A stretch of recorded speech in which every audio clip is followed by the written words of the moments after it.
200 days until Christmas. 200 on the dot. It's hard to believe. Just like Santa, we never stop counting down. And I, of course, have already started my shopping. And as I said earlier, I've already bought yours.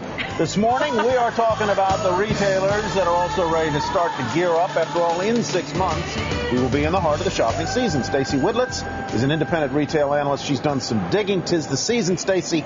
Almost. Let's go low, middle, high end. Is this going to be a year, given the economy, that the low-end retailers, the dollar stores, steal share? Yes. I mean, first of all, I think you're going to see a lot of coal in your stocking this year, first of all. But one of the bright spaces is the dollar stores. They're stealing share from Wal-mart. They're doing more in consumables, more in food. So they're gaining share there. So I think that will be one of the standout bright spots. And most specifically, I like Dollar Tree.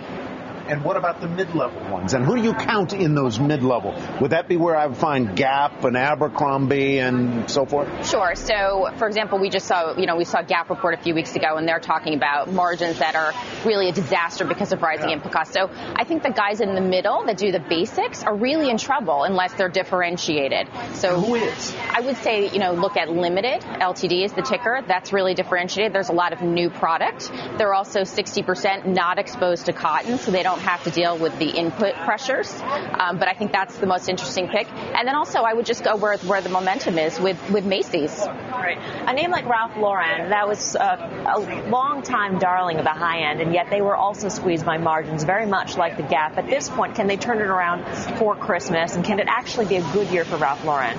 Well, I think at the high end, there are better places to be. I mean, I think everybody was shocked that the brand name Ralph Lauren is also suffering and can't pass on prices. Right. But I think at the high end, if you look at a Tiffany, a Coach, Tiffany has been raising prices. They've been passing them on, and they've been very successful. The consumer is not pushing back. So I think I would really look in that space and maybe stay away from the apparel players, because I think there will be a lot of promotion in that category. There's a rumor in today's market about Tiffany, and that's really pushing the shares up higher, that Richemont, which is the owner of Cartier, would be a buyer of Tiffany at about $130 a share. Do you see that as a feasible scenario? Sure. If I had $1 for every time there was a rumor about Tiffany or Coach being taken over.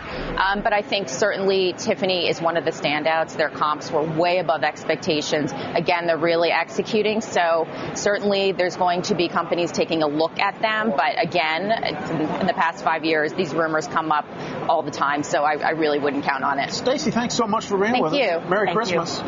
Early. Good to see you.